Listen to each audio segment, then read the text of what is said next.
Muy bien, ahora sí. Vamos con la segunda presentación del día de hoy. Vamos a trabajar el protocolo de arrastre, que se pasa de simple y no es muy difícil de llevar a cabo. Y vamos a hablar de los protocolos de precisión simple, que, perdón por la redundancia, pero son muy simples también, ¿sí? Así que comencemos con el protocolo de arrastre. Básicamente, la guía del H26 nos define que tenemos que acceder a una muestra de concentración alta y una muestra de concentración baja. Tiene una nomenclatura específica para definir la muestra de concentración alta y la muestra de concentración baja, que es la que están viendo ustedes ahora proyectada, y delimita el rango de concentraciones dentro del cual se debería ubicar la muestra alta y la muestra baja para blancos, rojos, hemoglobina y plaquetas. Cada muestra se tiene que procesar por triplicado. Una vez procesadas las muestras, se aplica la fórmula de arrastre. Recuerden que se define una especificación para arrastre y el porcentaje de arrastre obtenido debe ser menor a la especificación establecida. No es un protocolo complicado. ¿Qué es lo complicado de este protocolo? Y conseguir las muestras que cumplan que estén dentro de los rangos que les está proponiendo la guía para hacer lo que es arrastre. Eso es lo que les va a implicar más tiempo. Pensemos con glóbulos blancos y piensen para las muestras altas, tienen que tener una muestra de concentración alta que tiene que ser de sangre entera fresca, no puede ser sustituida por un control comercial, se tiene que procesar por triplicado y a cada uno de los valores obtenidos se los identifica como HTV1, HTV2 y HTV3. Concentración sugerida, un valor mayor de 90. La muestra baja debe ser de sangre entero fresca, no puede ser sustituida por un control comercial, se procesa por duplicado, LTV1, LTV2, LTV3, concentración sugerida de 0 a 3. De vuelta, repito, lo complicado para llevar el protocolo de arrastre es conseguir las muestras. Después de hacer el protocolo se pasa de sencillo, ¿no? Acá tienen la ecuación, recuerden los replicados que ustedes obtuvieron, la especificación del fabricante que está establecida, el arrastre tiene que ser para blancos menor de un 1%. Acá tienen los resultados de los triplicados para la muestra alta, para la muestra baja, cómo se aplican los resultados en la ecuación, el valor obtenido para porcentaje de arrastre, y enfrentar el valor obtenido para porcentaje de arrastre frente a especificación. Listo, aceptado. Esto, la verdad, no es un protocolo complejo. Repito, la única complicación que van a tener con este protocolo es conseguir las muestras para los valores sugeridos, recordando que no pueden utilizar controles comerciales y tiene que ser sangre fresca.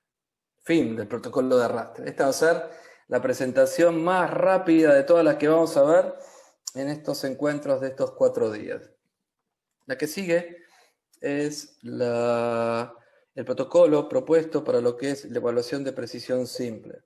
Recuerden, la evaluación de precisión simple se sugiere para blancos y plaquetas a bajas concentraciones y blancos a altas concentraciones. Acá están los rangos sugeridos para las muestras de plaquetas y blancos bajos y el valor sugerido para la muestra de blancos de concentración alta. El protocolo sugiere 21 aspiraciones consecutivas. Es evidente que a partir de los 21 datos, lo que van a calcular ustedes es una media, un desvío estándar y un coeficiente de variación. Vamos a plantear dos escenarios. Planteemos un escenario altamente probable que implica que ustedes han definido una especificación de desempeño analítico para error total.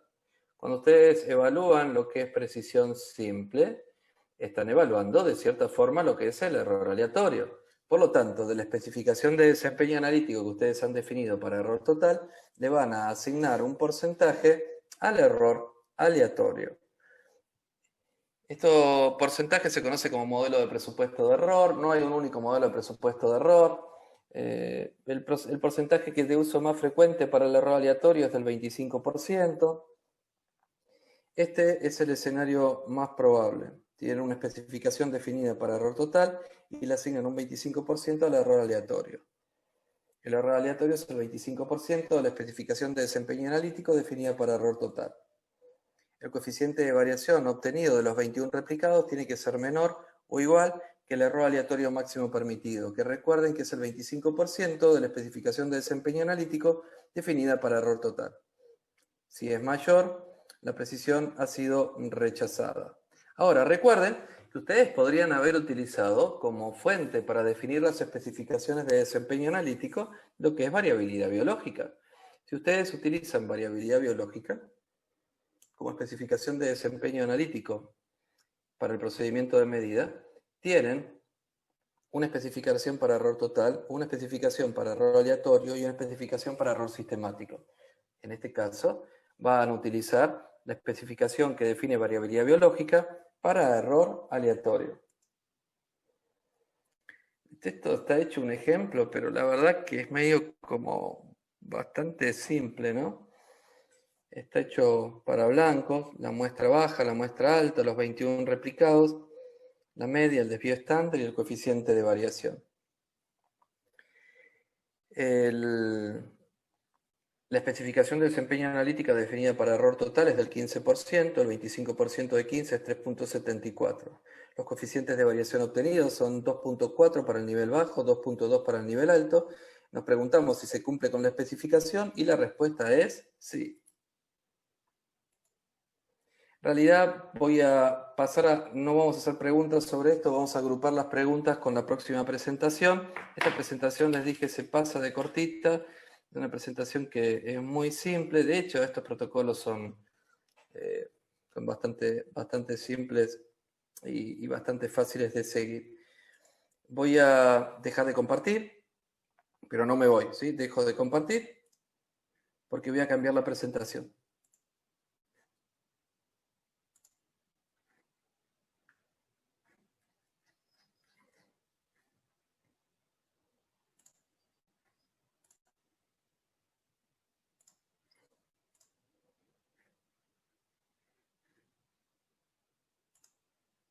Y vamos a la última presentación del día de hoy.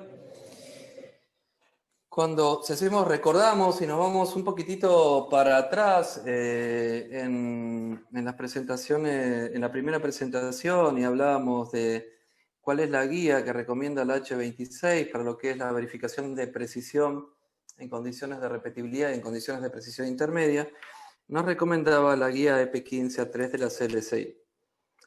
En realidad tenemos un desafío y es hacer entrar esta guía en un periodo de tiempo relativamente corto.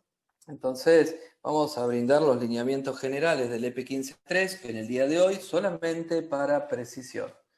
En nuestro próximo encuentro vamos a trabajar con veracidad y lo que se llama desempeño global.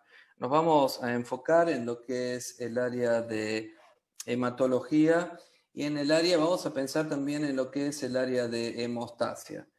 Hay algunas diferencias entre lo que es hematología y hemostasia con respecto a lo que son los EP15, básicamente por cómo están presentadas las especificaciones de desempeño analítico para precisión para hematología y para hemostasia. Entonces, vamos a ver el uso previsto de este protocolo que es el EP15A3. Nos vamos a enfocar en el día de hoy específicamente en el protocolo de precisión. Y vamos a trabajar un caso de aplicación. Pensemos en el uso previsto del protocolo. Lo primero que vamos a hacer es leer. Este protocolo es el que les propone la guía H26, ¿no? Entonces lo primero que vamos a hacer es leer el título del protocolo. El protocolo es EP15A3 y dice: verificación por parte del usuario de precisión y estimación del sesgo. Nos vamos a quedar con la primera parte del protocolo en el día de hoy. En el día de mañana vamos a seguir trabajando con lo que es veracidad y desempeño general. Entonces, vamos a hablar de verificación de las especificaciones de desempeño declaradas por el fabricante para precisión en condiciones de repetibilidad y en condiciones de precisión intermedia. Entonces, nos quedamos en el protocolo de precisión. Lo repito una vez más. El protocolo de precisión apunta a lo que es verificación de las especificaciones de desempeño declaradas por el fabricante para precisión en condiciones de repetibilidad y en condiciones de precisión intermedia o intralaboratorio. ¿Se acuerdan que les dije para las definiciones metrológicas recurran al BIM, el Vocabulario Internacional de Metrología? En el Vocabulario Internacional de Metrología no van a encontrar condiciones de precisión intralaboratorio. Van a encontrar una terminología diferente, utilizada de otra forma distinta. Les habla de precisión intermedia. Entonces decimos precisión intermedia o intralaboratorio. Inicialmente, el criterio de evaluación de las especificaciones de desempeño analítico declaradas por el fabricante es un criterio estadístico. Y posteriormente se aplica un criterio clínico. A veces se suele objetar esto del criterio clínico, pero está dentro del cuerpo de la guía. O sea, además, objetar el criterio clínico no lo veo muy criterioso, básicamente porque se suelen dar algunas situaciones que son bastante complejas y complican a los laboratorios injustamente. ¿Qué situaciones se dan? Muchas veces los fabricantes declaran sus especificaciones de desempeño para precisión que han sido obtenidas en condiciones súper controladas, que no son las mismas condiciones que ustedes van a poder reproducir en sus laboratorios o bancos de sangre, ¿no? Entonces, los fabricantes les presentan unos números muy chiquititos y ustedes se complican muchísimo al momento de intentar verificar esos números.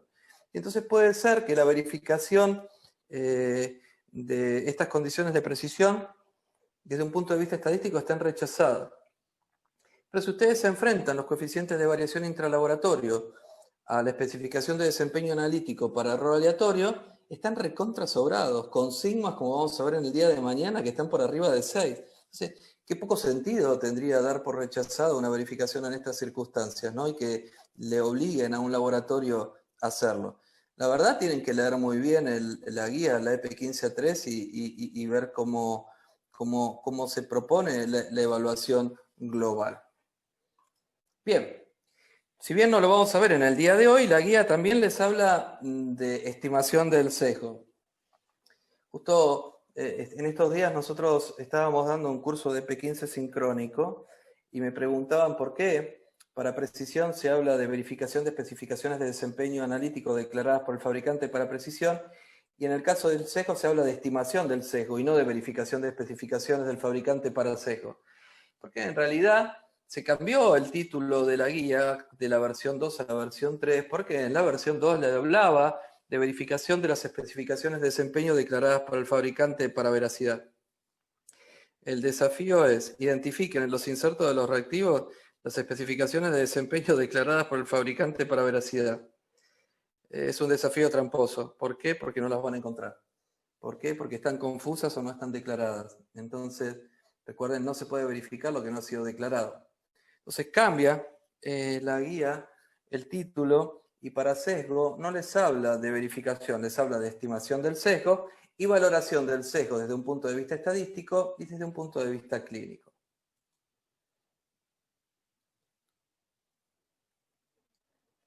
Dependiendo del tipo de material, y esto lo vamos a reforzar en el día de mañana, que ustedes utilicen para llevar a cabo la verificación, es altamente probable que tengan un rechazo a nivel estadístico, pero una aprobación a nivel clínico. Es totalmente válido, no pasa nada.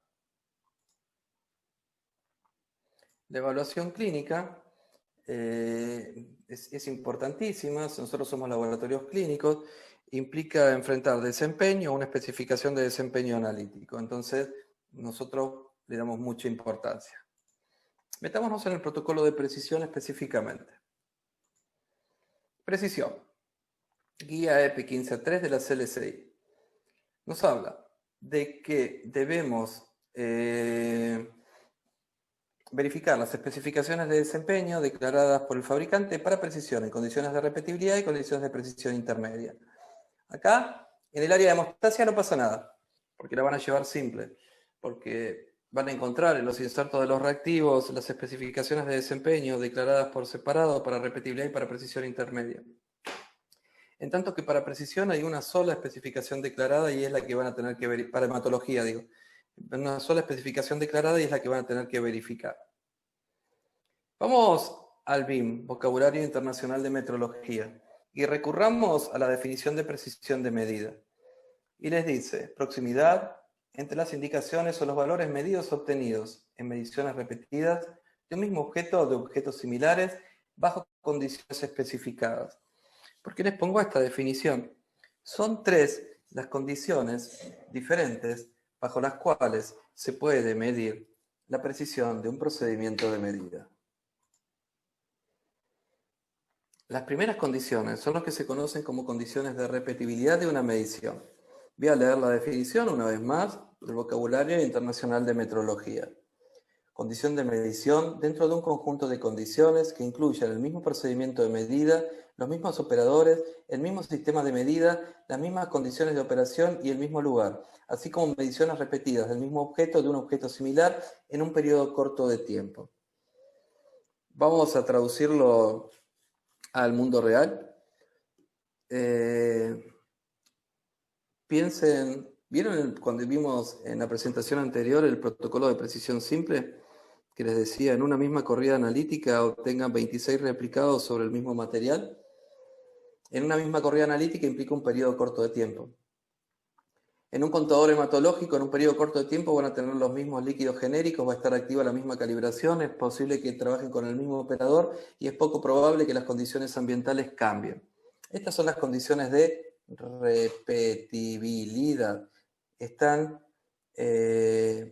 básicamente lo que caracteriza las condiciones de repetibilidad es el periodo corto de tiempo.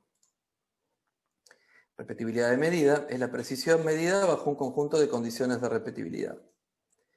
Vamos al segundo conjunto de condiciones. Como yo les contaba, el Vocabulario Internacional de Metrología no les habla de precisión intralaboratorio, sino les habla de condición de precisión intermedia de una medición. Es condición de medición dentro de un conjunto de condiciones que incluye el mismo procedimiento de medición, el mismo lugar y mediciones repetidas del mismo objeto u objetos similares durante un periodo amplio de tiempo, pero que puede incluir otras condiciones que involucren variaciones. Traduzcamos esto al mundo real. Pensemos en un contador hematológico. Ustedes por lo general procesan, no siempre, procesan los 3 niveles de control una vez por día. En algunos lugares los procesan más de una vez. Y supongamos que en un periodo prolongado de tiempo, por ejemplo un mes, lo cual es bastante probable que ustedes lo hagan, ustedes evalúan los datos de estos controles que fueron generados durante un periodo prolongado de tiempo, un mes. En un mes es probable que hayan cambiado algún líquido genérico en el contador hematológico. De hecho, todos los días deben haber hecho el mantenimiento diario. En un mes puede ser que hayan incluido alguna reparación, algún mantenimiento quincenal, alguna calibración, que haya habido cambios de operador, que haya habido cambios en las condiciones ambientales. Lo que identifica estas condiciones de precisión intermedia es identificar un periodo prolongado de tiempo, lo cual hace que las variables que generan dispersión en los resultados tengan tiempo a generar su efecto. Estas son las condiciones de precisión intermedia de una medición. Recuerden que la guía de P15A3 hace referencia a estas condiciones de precisión intermedia como intralaboratorio. Por último, tenemos las condiciones de reproducibilidad de una medición, que yo ya se las mencioné.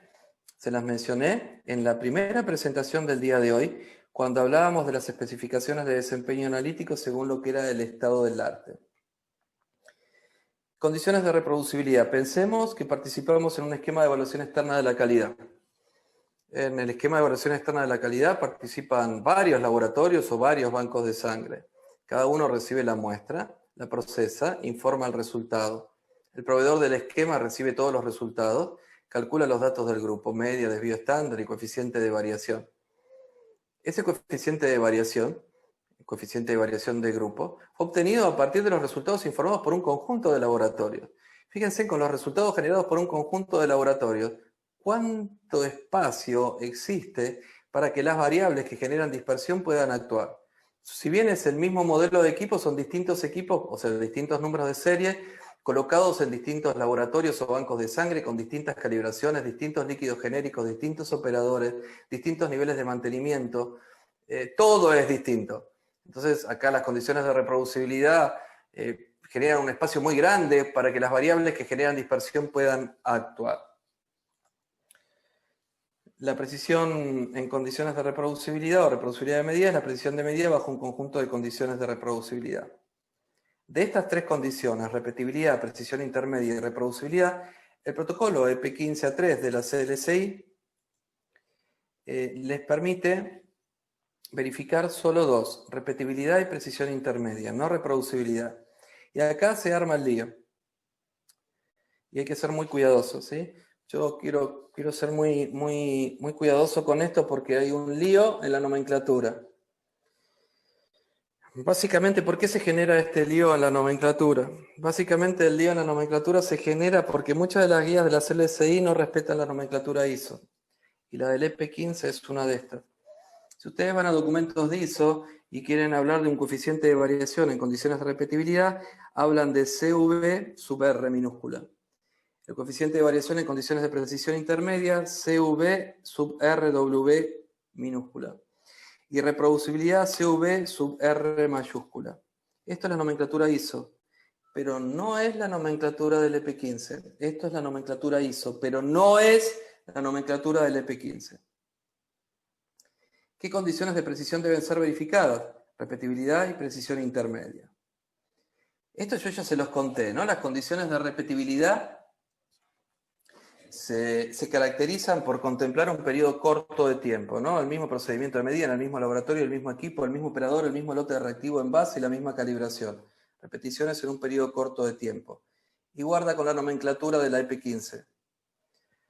Por eso les dije, la nomenclatura de EP15 no coincide con la nomenclatura de ISO. El EP15 menciona como S sub R mayúscula al desvío estándar en condiciones de repetibilidad y CV sub R mayúscula al coeficiente de variación en condiciones de repetibilidad. Esta es la nomenclatura de la guía EP15. Condiciones de precisión intermedia están caracterizadas por un periodo prolongado de tiempo. Yo ya les había contado, el mismo procedimiento de medida en el mismo laboratorio, el mismo equipo, el mismo operador o no. Repeticiones en un intervalo prolongado de tiempo que incluyen un montón de espacio para variables que pueden generar dispersión. La nomenclatura de la guía EP15A3 de la CLSI es S sub WL para el desvío estándar en condiciones de precisión intermedia o intralaboratorio.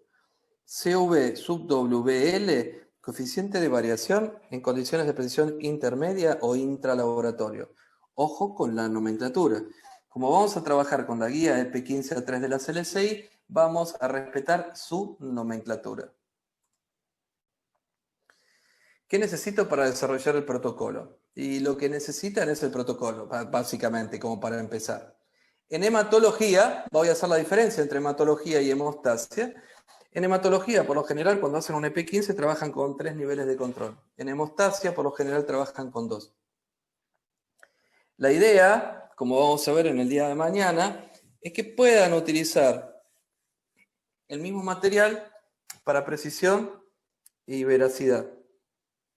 Entonces, el material que ustedes van a escoger para llevar a cabo el protocolo tiene que tener un valor asignado y deberían contar con información de soporte sobre el error estándar del valor asignado. Esto lo vamos a ver en el día de mañana. Deberían contar con un software, una planilla de cálculo es un software, básicamente para procesar los resultados. La base estadística del protocolo de precisión no es imposible montarla en un Excel, se puede montar, la base estadística es ANOVA. Y algo no poco importante, lo que ustedes tienen que tener son contar con parte de los datos de la validación que llevó a cabo el fabricante. Recuerden que no se puede verificar lo que no fue validado. Si ustedes no cuentan con datos de la validación del fabricante, no podrían verificar. Al momento de escoger, antes nosotros, cuando digo nosotros hablo en la consultora, ¿no? Éramos bastante permisivos cuando trabajábamos con los clientes en el momento de qué tipo de material puede utilizar el cliente para llevar a cabo el EP15. Para el área de hematología y hemostasia, mi recomendación cerrada es la siguiente. Identifiquen en las especificaciones declaradas por el fabricante cuáles fueron los materiales que utilizó el fabricante. Básicamente, qué matriz y qué valores asignados tienen esos materiales. Y traten de obtener materiales que en matriz y valor asignado son semejantes a los que utilizó el fabricante al momento de definir sus especificaciones. Cada vez vamos siendo más cerrados con respecto a esto para evitar inconvenientes. Recuerden, en hematología, si bien la recomendación es al menos 2 niveles, por lo general se trabaja con 3 niveles. Y recuerden que para poder usar los mismos resultados de precisión para veracidad, es recomendable que el material tenga un valor asignado y se cuente con información del error estándar del valor asignado. No desesperen, por favor, porque esto del error estándar del valor asignado lo vamos a ver mañana. ¿Qué materiales puedo utilizar yo para llevar a cabo, en la teoría, ¿no? Para llevar a cabo el EP15? Y ahí dice, bueno, materiales de referencia. Oh, fantástico, materiales de referencia. Fantástico en la teoría, ¿no? En la práctica, primero, los materiales de referencia no son de fácil acceso. Segundo, tienen un costo alto. Tercero, las matrices de los materiales de referencia no suelen ser conmutables. Por lo tanto, si bien la guía lo plantea como un material válido, muy poco probable que los puedan usar. Materiales de control con participación en un esquema de comparación interlaboratorio. Y para el área de hematología, estos son los materiales ideales porque la mayoría de los fabricantes de los contadores hematológicos les ofrecen sus esquemas de comparación interlaboratorio. Tercero, materiales de control que participan en un esquema de evaluación externa de la calidad. Si bien estos materiales pueden ser utilizados, tienen una limitación muy grande.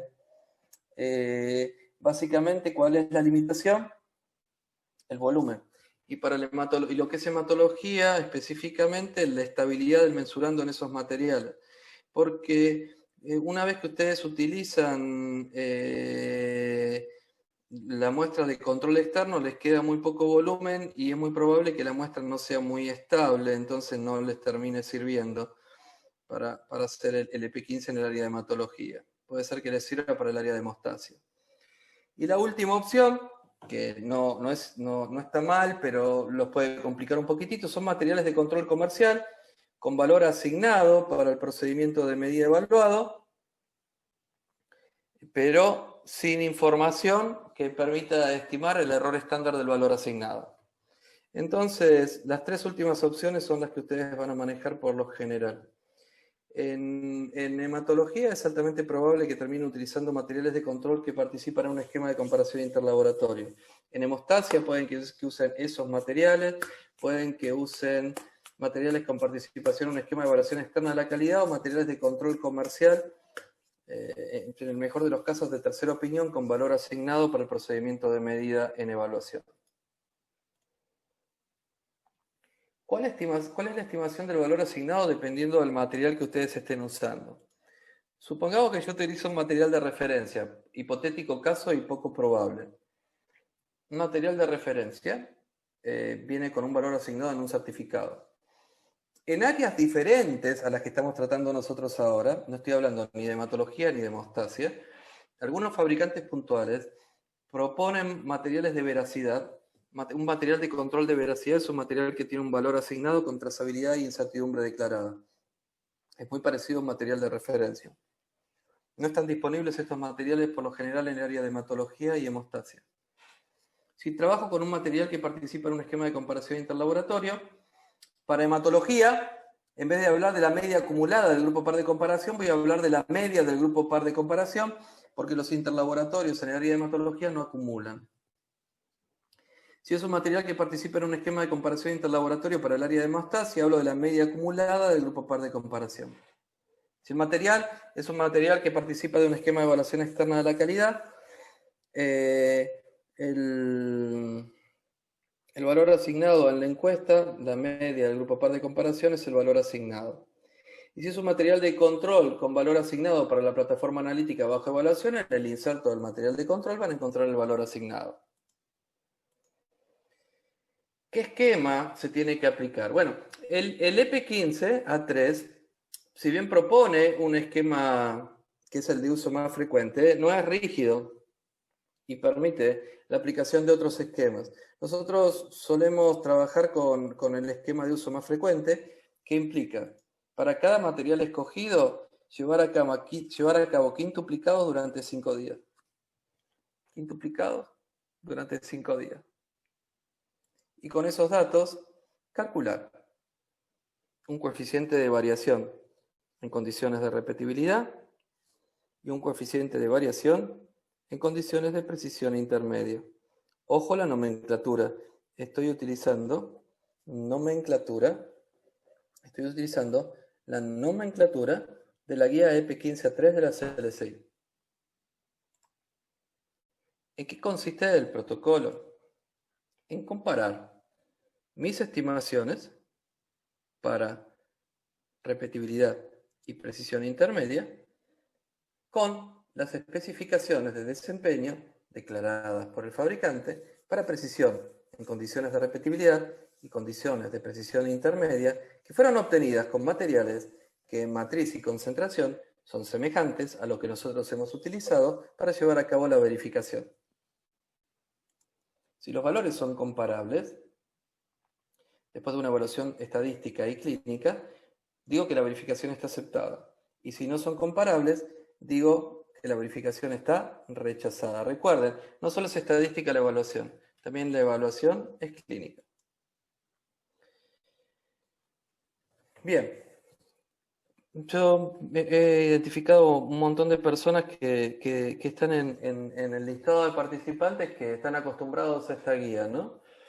Entonces, saben que los fabricantes cuando establecen sus especificaciones, aplican, tal cual como yo les estaba contando en la primera presentación, herramientas estadísticas, es decir, protocolos de validación.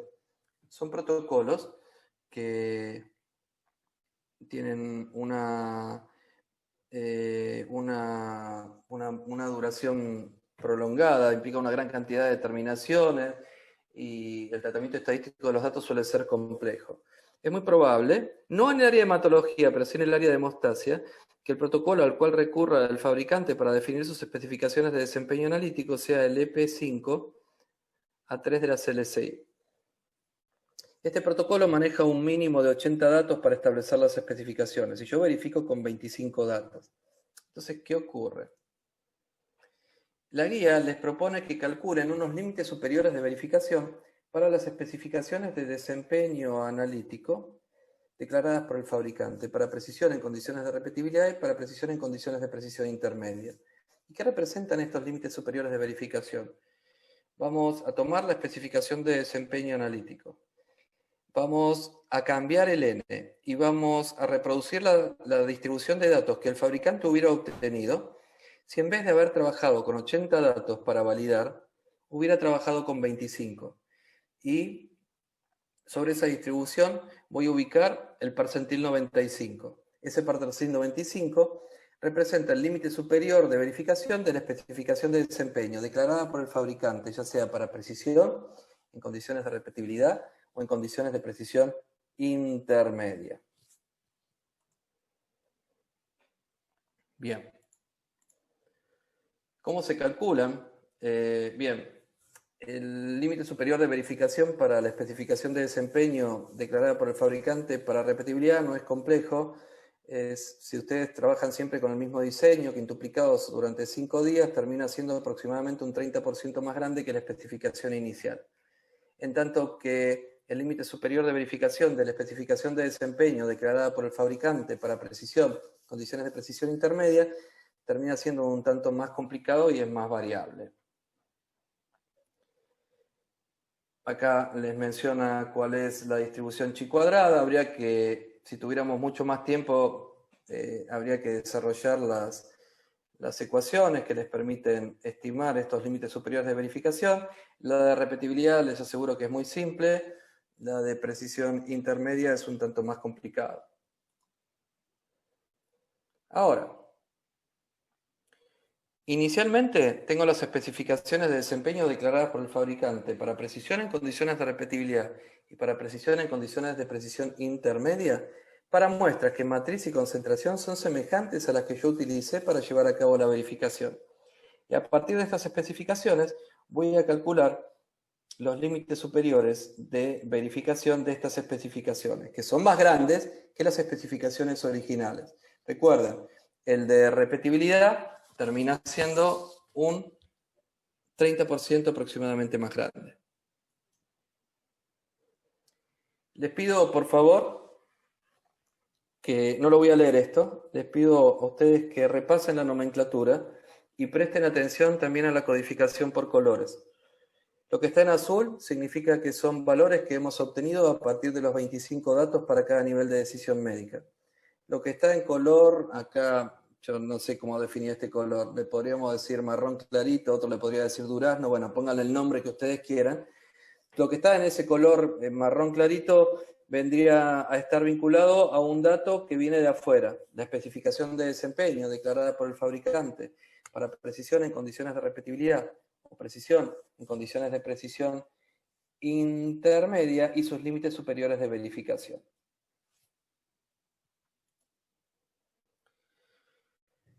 ¿Cómo se resuelve esto? Por un lado, yo tengo el coeficiente de variación en condiciones de repetibilidad. Por el otro lado, tengo la especificación de desempeño declarada por el fabricante. Lo primero que hago es comparar el valor que yo obtuve para repetibilidad con la especificación del fabricante. Si mi valor es menor o igual que la especificación declarada por el fabricante, la verificación ha sido aceptada. Puede ser que no lo sea y que sea mayor. Entonces me voy a permitir comparar mi valor con el límite superior de verificación de la especificación de desempeño declarada por el fabricante para precisión en condiciones de repetibilidad. Si mi valor es menor que este dato, la verificación ha sido aceptada, tan aceptada como si lo hubiera aceptado en el primer rombo. Y si esto no se cumple, la verificación ha sido rechazada desde un punto de vista estadístico. Para precisión intermedia lo mismo, pero ahora en vez de trabajar con valores para repetibilidad, trabajo con valores para precisión intermedia o intralaboratorio. Si mi valor es menor que la especificación de desempeño declarada por el fabricante para precisión en condiciones de precisión intermedia, la verificación está aceptada. Si no se cumple, voy frente al límite superior de verificación. Si la comparación es aceptada, la verificación ha sido aceptada, y si no, ha sido rechazada, pero desde un punto de vista estadístico. Bien. Muchos datos, ¿no? Yo sé que esto puede haber sido un poquito abrumador, pero vamos a trabajar con un caso de aplicación, a ver cómo nos va. El primer caso de aplicación que vamos a trabajar no es del área básicamente el área de hematología o de hemostasia, es del área de química, porque vamos a aprenderlo de este área, que es un área más simple.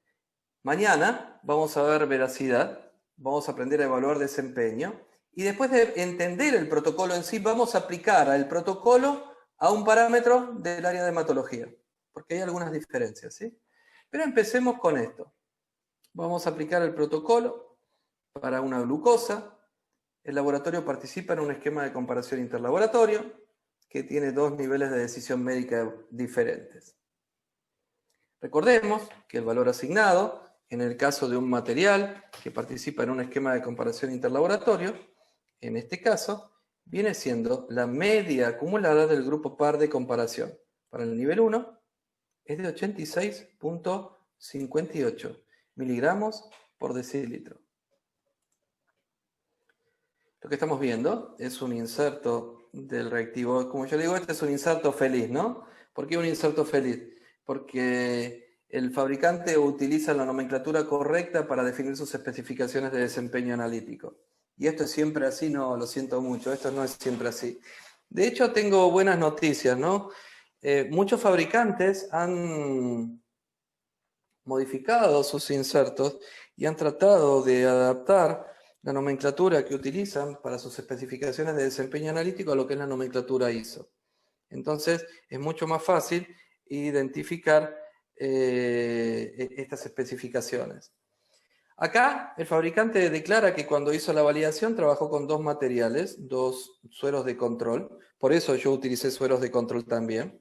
Uno que tenía una concentración de 79.6 y uno que tiene una concentración de 281.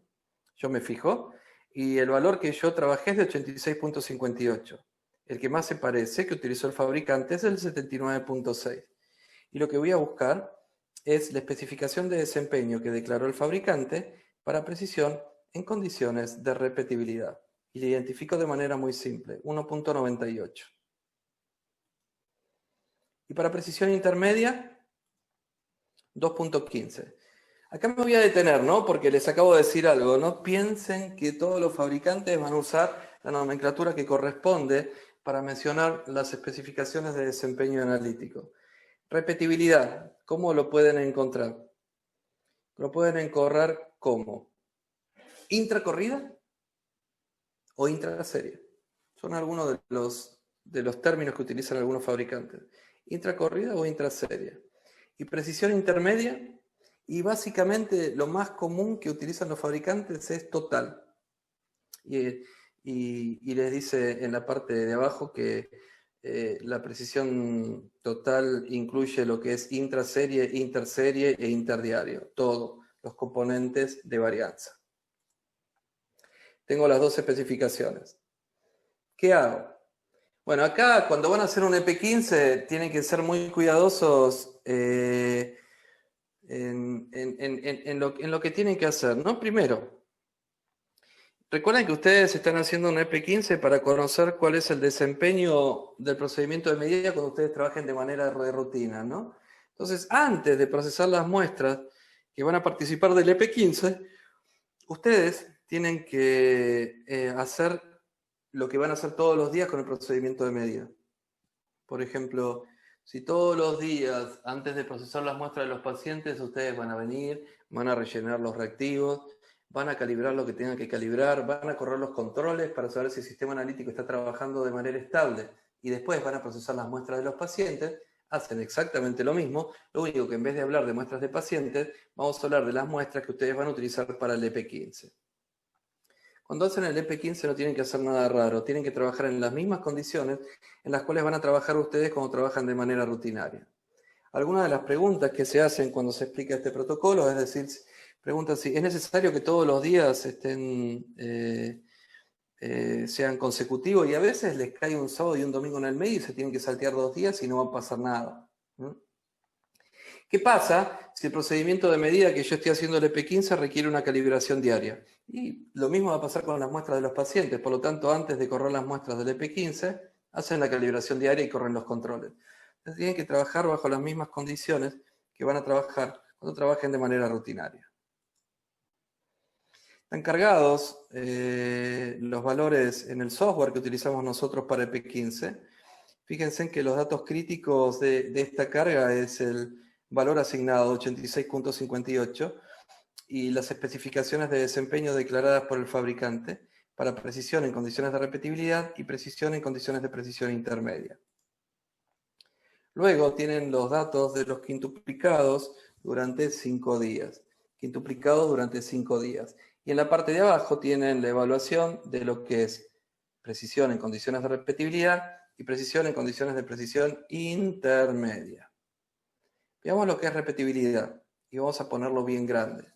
Yo les dije o les di un tiempito para que ustedes se acuerden de lo que era la nomenclatura, ¿no? O sea, ¿qué es qué? Acá veo verificación en condiciones de repetibilidad y veo un cartel aparentemente verde que dice verificación aceptada. Bueno, pero ¿por qué está aceptada? Porque mi coeficiente de variación en condiciones de repetibilidad tiene que ser menor que la especificación del fabricante. Mi coeficiente de variación en condiciones de repetibilidad es 0.7. La especificación del fabricante es 1.98. Por lo tanto, la verificación ha sido aceptada. En la parte de abajo hay un límite superior de verificación de la especificación de desempeño declarada por el fabricante para precisión en condiciones de repetibilidad. A lo que les gustan los numeritos, si calculan, es un 30% más grande aproximadamente que la especificación de desempeño original. Pero en este caso no fue necesario recurrir a ese valor, porque mi valor 0.7 es menor que la especificación de desempeño declarada por el fabricante. Vamos al nivel 2.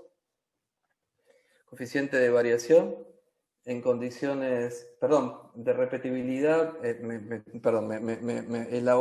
me torcí. Sigo en el nivel 1. Lo único que les estoy justificando acá, ¿por qué no fue necesario recurrir al límite superior de verificación? Porque punto 7 es menor que 1.98, ¿sí? Entonces, esto fue aceptado y no fue necesario recurrir a este valor. Vamos para precisión intermedia. De vuelta, cartel que dice aceptado. O sea, si me vienen siguiendo, ya se dieron cuenta por qué esto está aceptado. Digo, mi valor tiene que ser menor que la especificación del fabricante. Mi valor, punto 9, es menor que 2.15. Verificación aceptada. No fue necesario recurrir al límite superior de verificación, aunque el software lo calcula. Entonces no fue muy bien para el nivel 1. Vamos con el nivel 2. El valor asignado es la media acumulada del grupo par de comparación.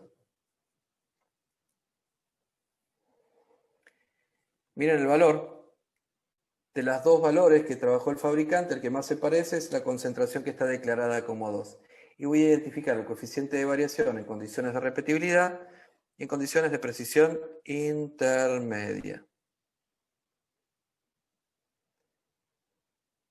Los quintuplicados durante 5 días. Voy al software. Tengo los quintuplicados durante 5 días y nos vamos a repetibilidad. Acá hay algo un poquitito diferente. ¿Qué nos pasó acá? Nuestro coeficiente de variación en condiciones de repetibilidad debería ser menor que la especificación del fabricante. Y me encuentro que punto 8 es mayor que 0.65. Entonces debo recurrir al límite superior de verificación de la especificación de desempeño declarada por el fabricante para precisión en condiciones de repetibilidad. Mi valor punto 8 es menor que punto 9. Por lo tanto, la verificación está aceptada. Tan aceptada como estaba aceptada para el nivel 1. Tan aceptada como fue aceptada para el nivel 1. Y para precisión intermedia, básicamente mi valor, punto 8, es menor que la especificación del fabricante, por lo tanto la verificación ya está aceptada. Y no fue necesario recurrir al límite superior de verificación, como en el caso de repetibilidad. Así que, ¿cómo nos fue desde un punto de vista estadístico? Y nos fue bien. En los dos casos, tanto repetibilidad como precisión intermedia o intralaboratorio ha sido aceptado. ¿Y qué me restaría? Tal vez, como vamos a ver en el día de mañana. Esta evaluación que acabo de hacer fue una evaluación meramente estadística. En ningún momento les mencioné una especificación de desempeño analítico. Entonces, ¿yo cómo podría complementar básicamente esta verificación? Y lo que yo tendría que hacer es enfrentar los coeficientes de variación obtenidos para precisión en condiciones de precisión intermedia frente a la especificación de desempeño analítico definida para error aleatorio. Repito, para completar esto debería enfrentar los coeficientes de variación que yo obtuve para precisión en condiciones de precisión intermedia frente a la especificación de desempeño analítico que yo he definido para error aleatorio. Recuerden que es muy probable que ustedes tomen una especificación de desempeño analítico para error total y al error aleatorio le asignen un 25% de esa especificación. Entonces, esos coeficientes de variación tienen que estar por debajo del error aleatorio máximo permitido. Esa es la verificación clínica. Reitero, si bien lo voy avanzando, porque esto lo vamos a desarrollar mañana, es muy probable que a veces le falle la verificación estadística porque las especificaciones declaradas por el fabricante son muy angostitas, porque son muy de marketing, pero puedan aprobar el protocolo desde un punto de vista clínico.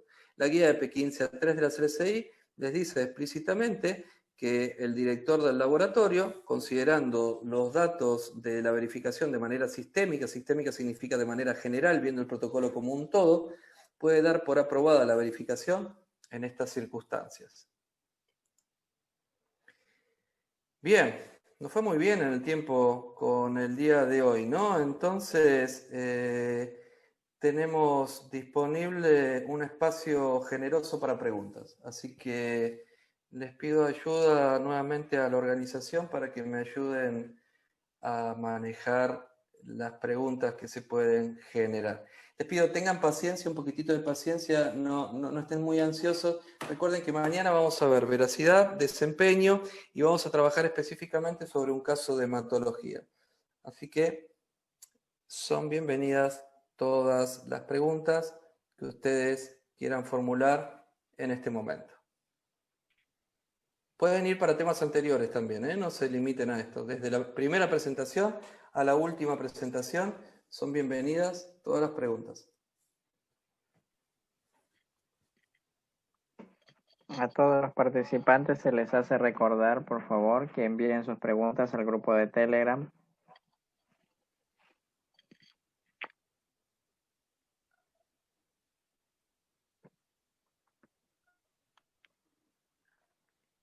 Martín pregunta, ¿el fabricante debe entregar un desempeño analítico para cada parámetro del equipo? Tengo algunas preguntas que me parece que quedaron de... Una pregunta que está muy interesante, que quedó de calculo en el chat, no lo había visto yo del Telegram, que quedó pendiente y dice, algunas casas comerciales envían un documento que el coeficiente de variación de fábrica difiere de los datos del inserto. Generalmente en dicho documento el CB es más alto. ¿A qué se debe eso? Se debe a que vieron, esto es cada vez más frecuente, hay varias casas comerciales que lo hacen. Se debe a que las que declaran el inserto son especificaciones de marketing muy ajustadas y estos fabricantes saben que cuando los laboratorios traten de reproducirlo se les va a generar una frustración y los van a llenar de preguntas. Entonces generan estos documentos adicionales donde declaran las especificaciones de desempeño más frecuentes que se pueden obtener para esos procedimientos de medida. Se puede trabajar de cualquiera de las dos formas. Si trabajas con las del inserto, que son más chicas, puede ser que estadísticamente te vaya mal, pero después las puedas aprobar desde un punto de vista clínico. Si trabajas con las que están en los otros documentos, que algunos aceptan hacerlos y otros no, no vas a tener tantos problemas con la verificación estadística y aún así todo vas a tener que llevar a cabo la verificación clínica.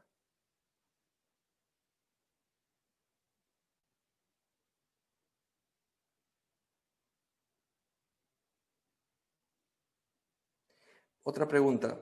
Respecto a la verificación de precisión desde un punto de vista estadístico, si sale rechazada, ¿qué hacer? Recordar que después de la verificación estadística tienen la verificación clínica y tienen que ver el protocolo como un todo. Eso es lo que nos dice la guía de P15A3 de la CLCI. Otra pregunta. Según su experiencia, ¿cómo puedo obtener las concentraciones altas y bajas empleadas en el experimento de arrastre y precisión simple? Es muy laborioso. Básicamente es bastante laborioso y les va a tomar tiempo hacerlo. No tengo un libreto que les pueda decir lo puedan conseguir de esta manera porque las poblaciones que visitan los distintos tipos de laboratorios son diferentes. Por ejemplo, en un lugar donde están acostumbrados a manejar muchas patologías, les va a resultar mucho más simple acceder a esas muestras de concentraciones altas y concentraciones bajas. En laboratorios que trabajan con puertas a la calle, es decir, que trabajan en la mayoría con pacientes ambulatorios, la mayoría de los pacientes tienen valores normales y se les va a dificultar la obtención de esas muestras. La guía H26 al respecto no nos dice cómo las podemos encontrar, sino que nos dice qué es lo que tenemos que hacer. Y es lo más trabajoso, ¿sí? Es lo más trabajoso. Por una cuestión de matriz, fíjense que la misma guía H26 les está declarando que se trate de trabajar con muestras de matrices no alteradas, pero no tengo una forma, una receta. Suplementar las muestras no lo van a encontrar en la guía, pero muchos laboratorios sí lo hacen. El tema es para la baja, ¿no? O sea, es como la consiguen, porque ahí no hay suplementación que valga. Cuando suplementan una muestra con analito, básicamente algunas matrices se desfiguran. Al calcular la precisión simple, ¿se debe comparar solo con las especificaciones de calidad definidas por nosotros o con las especificaciones definidas por el fabricante también? La guía, la H26, va contra la especificación de desempeño declarada por el fabricante, ¿no? Por la especificación de desempeño analítico en función de la especificación de desempeño analítico para error total, la parte que le asignas al error aleatorio. Pero si tenés la de repetibilidad del fabricante también, sería bastante criterioso que las puedas comparar, siempre teniendo en cuenta el tamaño de muestra que usó el fabricante y el que vos vas a usar. ¿Qué hay del sesgo que representa la veracidad? El sesgo que representa la veracidad lo vamos a ver en el día de mañana. Me dicen que hay del sesgo con respecto a la veracidad, lo vamos a ver en el protocolo de mañana. ¿Cada cuánto se recomienda realizar el experimento de arrastre y las verificaciones? Bien, esto, ¿cada cuánto se tienen que realizar las verificaciones? Vamos a hablarlo de manera global y genérica, ¿no? Ustedes vieron que la lectura de fondo, lo que es, ustedes lo realizan, los que trabajan en el área de hematología saben que lo hacen de manera rutinaria todos los días. El EP15 lo hacen inicialmente y lo deberían repetir solamente si la plataforma analítica se muda de lugar. En hematología es muy poco probable que se vean alterados por modificaciones a nivel del diseño de la prueba. Entonces eso no creo que los afecte. Mudanza del equipo puede provocar que tengan que volver a verificar, o que se haya modificado el procedimiento de medida, o que hayan tenido una no conformidad analítica, hayan resuelto, y como parte de asegurar que la medida correctiva que ustedes tomaron fue efectiva, hayan recurrido a un EP15 para, por ejemplo, a esta verificación de EP15 para asegurarse que la medida correctiva funcionó. Si no, ustedes verifican inicialmente los procedimientos de medida y después le dan seguimiento al desempeño a través de otras herramientas que utilizan en el aseguramiento de la calidad, que es el control estadístico interno de la calidad y la participación en esquemas de evaluación externa de la calidad.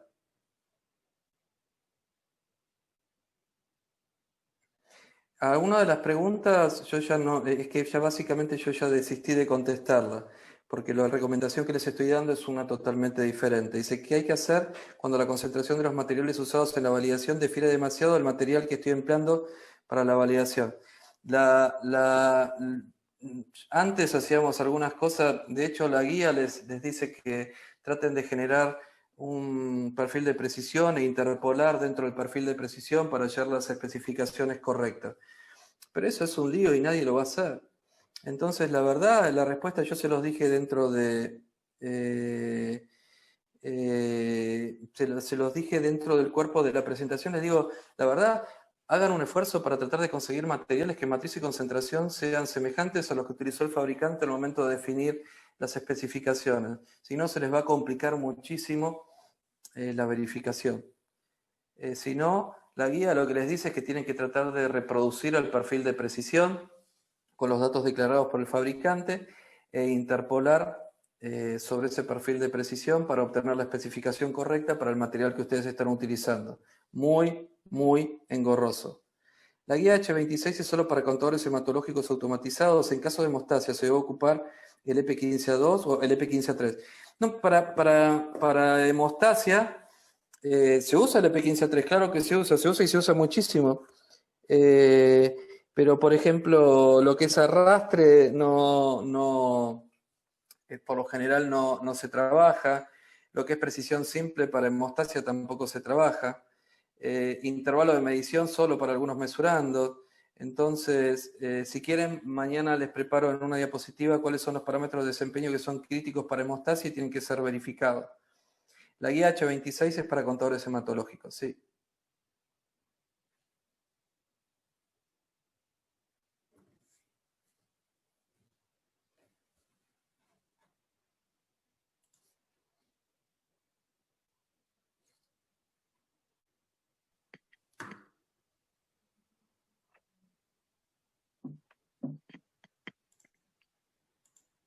Tenemos aquí otra pregunta de Susan Pacha. Indica, ¿se debe considerar como coeficiente de variación del proveedor para realizar las verificaciones el coeficiente de variación que se usan para aceptar las calibraciones?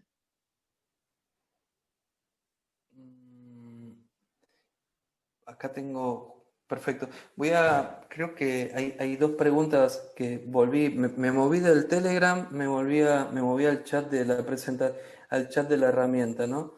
Dice, la validación se realiza en todas las técnicas. El tema, esperen un segundito. La variación se realiza en todas las técnicas por el proveedor.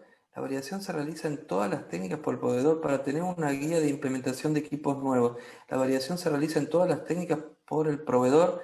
No entiendo la pregunta. Necesita que me la aclaren. Se debe considerar como coeficiente de variación del proveedor para realizar las verificaciones el coeficiente que se usan para aceptar las calibraciones para los analizadores hematológicos. Los que nosotros usamos son los que vienen declarados como especificación de desempeño analítico. Recomendaciones especiales para hemostasia. Recomendaciones especiales para hemostasia, fibrinógeno es importante. Sí, en realidad dependiendo de la patología que ustedes vayan a tratar, todos los parámetros de desempeño son importantes.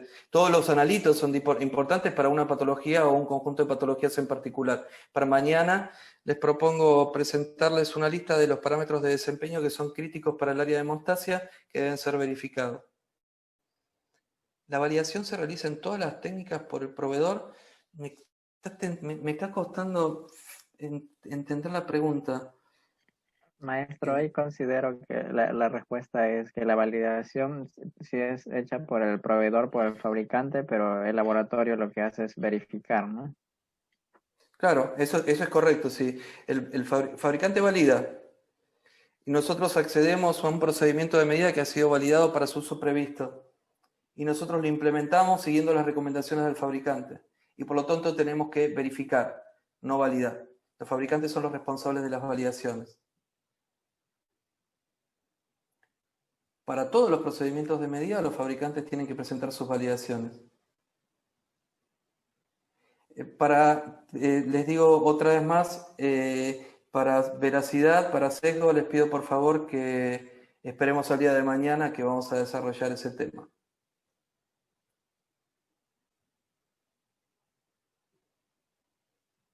Bienvenido. Mañana yo me voy a encargar de contestarlo, pero mañana hablamos de veracidad, ¿eh? Voy por los dos lugares viendo que no me olvide ninguna pregunta. En Telegram no tengo ninguna y creo que las cubrimos todas. Y Hay dos preguntas en Telegram, maestro.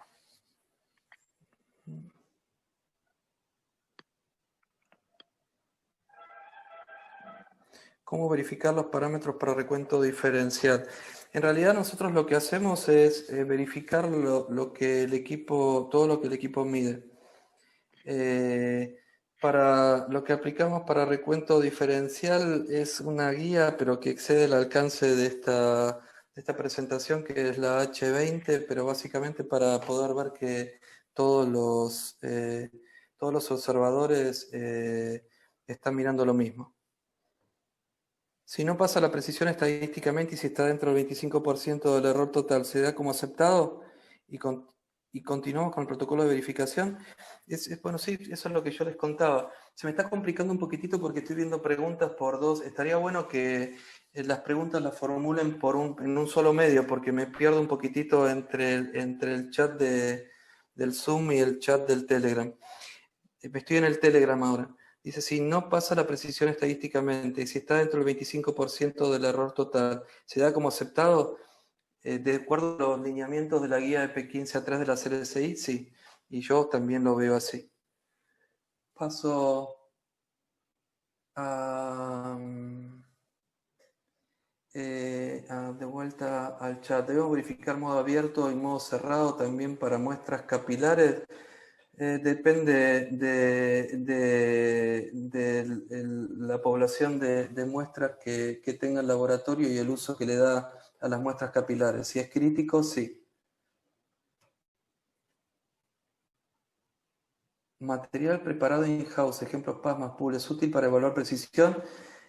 Sí, lo que se te va a complicar, de hecho, la guía EP15A3 dice material preparado in-house, ejemplo plasmas pools, ¿es útil para evaluar precisión?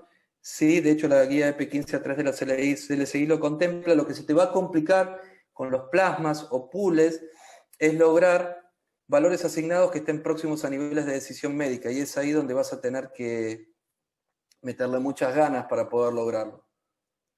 Otra. La información de los coeficientes de variación para las verificaciones la dan los proveedores o viene el manual del analizador. Dos cosas distintas. Para hematología viene en el manual. Para hemostasia vienen los insertos de los reactivos. Y algunas casas analíticas comerciales generan documentos adicionales que tienen los datos de la validación. Otra. ¿Es posible realizar la verificación de contadores hematológicos con un pool de sangre en niveles que yo pueda seleccionar o preparar? Depende de qué verificación.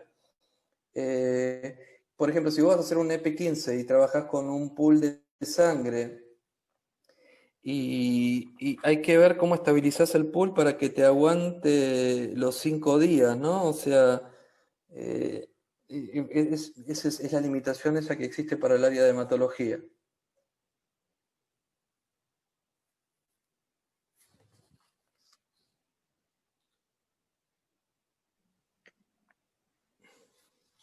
Bueno, maestro, creo que están respondidas todas las preguntas de hoy día.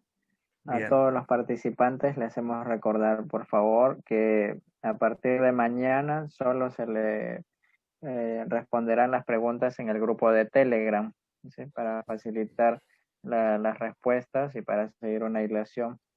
Igual también, si es que no hubieran preguntas, respuestas en las transmisiones en vivo, pueden seguir escribiéndonos en el grupo de Telegram. Haremos lo posible de responderles ahí. Excelente. Bien, establezco el compromiso. Mañana les preparo 1 o 2 diapositivas con los parámetros de desempeño que son críticos por hemostasia y tienen que ser verificados. Entonces, ese es mi compromiso para el día de mañana. Les agradezco mucho la participación y la paciencia. Son jornadas extensas y que sé que la carga de información es muy grande, pero van a tener las grabaciones y van a tener el material para poder repasar. Las preguntas que no contesté en el día de hoy, que estaban vinculadas al protocolo de veracidad, asumo el compromiso, después de haber visto el material de veracidad en el día de mañana, de contestarlas. Así que me despido, les deseo muy buenas noches y nos encontramos nuevamente en el día de mañana. Muchas gracias y saludos para todos. Gracias, maestro. Agradecemos a todos los participantes de todos los países que nos acompañan hasta estos momentos, aquí en Zoom y también por el grupo de Facebook del ILC del Perú. Mañana al mismo horario retomamos las clases. Son 4 días seguidos, hoy día ha sido el primer día. Así que mañana pasado, mañana domingo, el lunes y el martes finalizamos, ¿eh? Gracias a todos por acompañarnos. Hasta luego, maestro.